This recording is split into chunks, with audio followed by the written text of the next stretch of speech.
Sabres return to full strength. And Tampa Bay is shorthanded, brought back in over the line. Shatan into the corner.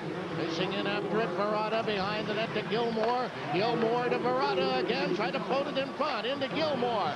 Gilmour to Verada once more. Back to the point it comes. Here's Verada again. Feeding it into the corner in front of Gilmour. He scores! Doug Gilmour scoops it into the corner of the net.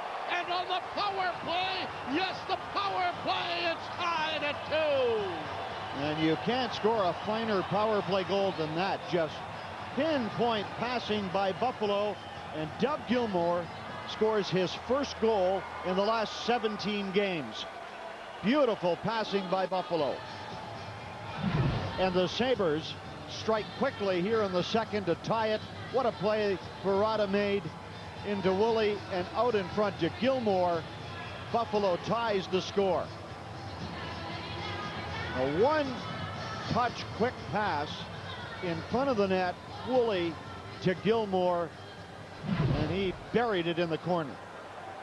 And we talked about Gilmour before the second period began. He is in ill humor tonight.